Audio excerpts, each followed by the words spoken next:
Well, today we'd like to show you a solution that'll make you faster, stronger, and smarter in getting your audience the news and information they need. Broadcasters know that they have to serve 3 screens 24/7, efficiently and with quality news coverage, and they need to do it without increasing costs. Broadcasters need reporters in the field pursuing the story, and as much as possible, even producing that story's package. To do that, the newsroom is moving to where the story happens. With a laptop, a camera, and Avid, your people can spend more time where it matters most, capturing the news as it happens. Content needs to be accessible to everyone all the time, and teams need to be able to collaborate from anywhere. Broadcasters also need to expand their reach, easily publishing stories to web, mobile, and social outlets. And the bottom line is really this: stories need to be turned around faster and to viewers on every platform for less cost. Well, at Avid, we've been thinking a lot about these kinds of challenges and evolving our solutions to better allow you to achieve that kind of success. Now imagine for a second if the world was your newsroom. What do I mean by that? Well, imagine a world where your reporters and your field crews can stay completely connected to each other and to the team back at the station from anywhere, saving them time and effort. You can produce more and better stories that are continuously updated for all of your platforms. Not only can you research, write, and publish stories from anywhere, but complete the entire package and upload on the go. With the Avid Newsroom solution we're going to be demoing, you can do all this. What we're going to do today is take a look at a real-world news scenario and show you how the latest tools and solutions from Avid will allow you to get the edge on your competition. So to help me do this, I want to introduce you to Mr. Steve Wilcox. Steve is our product expert and someone who's been working with some of the leading newsrooms in the world. How's it going? Great, Chris. Good, good, good. Let's get started here. Okay. So as you said, what we want to do is walk the audience through a real-world scenario that a local TV station in Madison, Wisconsin was facing recently. They had a crew downtown at the large protests outside and inside the state capitol. And then they had some late-breaking news that they needed to respond to and get more crews to across town. Okay, that sounds like a really good example. So tell me, how might this station be able to beat their competition to the punch? Sure. So we're going to start where more than 50,000 journalists start their day, and that is with iNEWS, and take a look at some of the new iNEWS technology. So iNEWS, of course, is script management and rundown management, but it's much more than that, and we're going to use our new project story-centric workflow to look at our stories. So these are all the stories in my various rundowns for the day: a 6 o'clock newscast, a 5 o'clock newscast, my wires, all in one central place. I don't have to navigate through the long directory to find all these different assets. And I also have my assignments. Okay, so that's really handy. What's going on with our field crews? Okay, so as we said, we've got that one crew already working downtown covering the protests out in the state capitol. But we've got this new breaking news. The governor's going to make an unscheduled stop at a luncheon fundraiser and have a speech. So I need to get a reporter over there, I need to get a camera crew over there, and I need to get a live truck over to that one scene. Okay, so you're going to be making some phone calls. You know, that would be really time consuming, but we're here to work faster and smarter, right?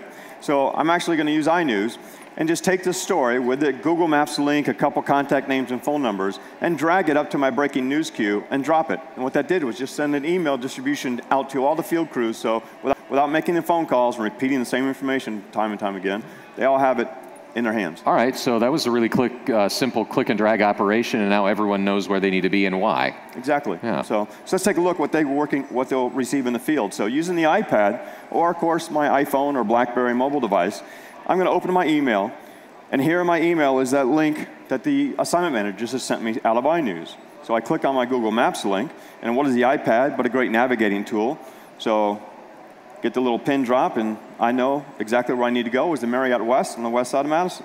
And if I go back to the email, if I'd open this up on my phone, those phone numbers turn into little clickable links, so I can just quickly click and dial and get more information from those contacts. Okay, great. So iNEWS can function as a real-time notification tool for everyone on the team. I can definitely see how that can save us some time and some money. How else are we helping stations get ahead of their competition? Sure. So, okay, let's go out and work in the field. So I'm going to be a videographer working with that team down at the Capitol covering the protests. So I'm going to work on my NewsCutter on the laptop. And I'm going to use our new technology called Interplay Sphere to help me edit with the video. Okay. Okay. So here I'm with NewsCutter on the laptop, and I'm going to start where I need to start, and that is with the script information. I'm going to open up the NRCS tool here, and within the NRCS tool, I have app updates inside iNEWS for my script. So I'm going to open up the script that a reporter has prepared in iNEWS, and I can do little things like see how much video I need for different parts of the script. But of course, to start editing, I need a sequence in my bin. So I click on my sequence button, and here it creates a sequence and brings over vital metadata right into my sequence. So I have the name of the story, the tape ID. Without typing anything, I get that very vital metadata into my bin. I'm now ready to start editing. So let's go over to Interplay. So we said we have that crew we dispatched over to the governor's speech. So they're in a microwave truck. They've shot the speech, microwaved that video back, captured it into our airspeed multi-streams back at the station, which has put it onto their ISIS storage, and of course, that's all being managed by Interplay. Now, in another location across town, I'm on NewsCutter on a laptop with the internet connectivity. I have access to that footage back at the TV station, sitting on the ISIS storage and being managed by Interplay. So I can stream that video from the field and work with it. So I'm just going to simply set an in and out point and drag that video down into my timeline. I'm now working with remote video in my local sequence. Okay, but the timeline video is red at the moment. Not usually a good thing, right? Yeah. So we just set that color to let us know that that is video that's remote, that I don't have access to it in the local system. But let's work with our local video. So I've got my inside protest video that we shot. Again, I can stream through that as normal, set an in point, out point, add that to the timeline. Let's go down here one more place, add another one, put that into the timeline. And you can see that I've got mixed remote video and local video into a single sequence. Plays the same, looks the same, feels the same. All right, great. Now, that local video that you just used, you're going to want to share that with other members of the team, right? I guess that's fair. They shared theirs, so we'll share ours. Okay. So, sure. So we can take this local video that you can see as DNX HD on my C drive, and I'm just going to open up my remote upload settings. So using the Interplay Sphere technology, I'm going to take this local video and send it back to the TV station across the internet. So I can use H.264 proxy video, get it back very quickly. I could send the high res, my HD video, or I could do a process that will send the proxy and then automatically follow on with the high res just in the background. I'm just going to send the high res and let them just deal with that. So I'm going to send this from my C drive to an ISIS workspace called News. Single click, it's off and running. I just double check, make sure it is, and sure enough, in my Interplay media services and transfer status, I can see the transcodes taking place. All right, so while this is going on in the background, does it chew up a lot of your laptop's resources, or are you able to continue working? Let's see. So lots of times, if you're doing a consolidation or transcode, it does tie up your editor. But here you can see I'm still working with that asset that's being uploaded. At the same time, I can continue to play, stream, scrub through it, and do more editing with that. I can grab new video out of the bin. There happen to be a hockey game taking place downtown too, so we can add that video in there. And I can actually go back to working with remote video. Any video, anywhere, I can work with it while it's going on. Okay, great. So we talked about this idea of crews sharing the same assets while they're in the field. Speak a little bit more about that. Sure. So let me switch roles. So we have the NewsCutter editor working on a laptop in the front of the truck. I'm going to be a journalist now. I'm the reporter in the field. I want to work with some of that same video to create a second story. So I'm a reporter on my laptop. I've logged in to Interplay Central. It's Avid's lightweight web-based editing application that gives me access not only to Interplay, but also to iNEWS. So here I have access to my iNEWS rundown. I have a news story here, and let's just open up the script. So here's my script. Any updating to the script or information here is updated in iNEWS back at the station, so the producers have access to that. So let's go actually take a look at that live feed. Here again, in Interplay, is the live feed from that remote crew across town that they fed back to the station. I'm able to use that across the internet in Interplay Central and editing it, even while that editor in the NewsCutter is using it. I drop the video into my sequence timeline. I have video and a soundbite. I now can go and grab the inside protest that we uploaded. So here's the inside protest video that we uploaded from that NewsCutter. Remember, it was on his local drive until he did the Interplay Sphere upload. And I can grab that video and put that into my timeline as well. So I've just started editing a little SOT VO here inside Interplay Central. Of course, it's not just good for news, it's great for sports as well. So let's go down here. We've got a new sports story. We can open that up, and here I have some hockey video. We can add that. drag that in the timeline. I just edited 2 stories using video back from the TV station in Interplay, save these stories, and I'm good to go. Okay, so outside of the hockey game, let's go back to our governor's example. In one remote location, we've got a crew recording the governor's speech live. In a remote truck on the other side of town, both an editor and a reporter can be working on separate stories, but be using the same assets, including the footage just being shot. And all of this is possible because it's happening over a wireless internet connection, right? Right. We're on separate laptops, internet connectivity, editing using shared assets, local and remote. Okay, great. What about our on-air talent back at the station? How does this benefit them? Sure. So typically, we have our anchors, and we equip our anchors with our scripts. So we print the scripts out. We got 6 o'clock newscasts. Scripts are typically printed around 5:30 or so, but we've got this breaking news happening. So scripts are immediately outdated, and they're shuffling, getting new scripts in or whatever. So forget the printed scripts. Let's go to the iPad. So using Interplay Central on the iPad, I'm going to simply log in. And Interplay Central on the iPad gives me access to iNEWS and Interplay. So again, here's my iNEWS rundown. I want to see video. I just play video, and I can take this video full screen, drop it down.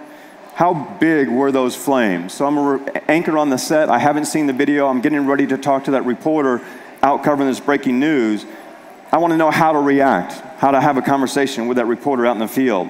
Wow, that's pretty dramatic. I now am better equipped to have a good conversation with that reporter and that team. I'm never out of date. I get live dynamic updates as changes are made to the script, to the rundown.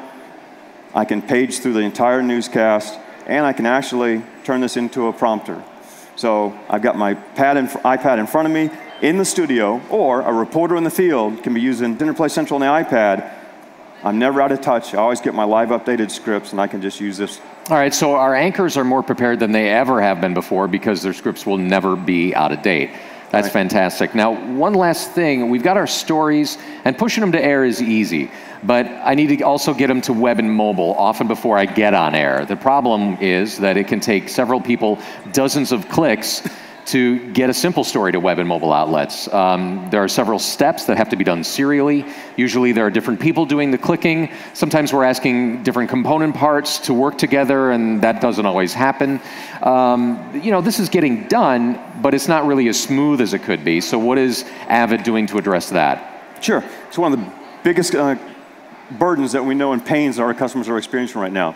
So Avid has come up with a multi-platform distribution solution to help solve this. Okay, let's take a look at that. So, all right. So I'm going to switch back to being that journalist in the field. On my laptop, I'm still logged into Interplay Central, and I've gone to a new pane here called a social message that's part of our multi-platform distribution solution.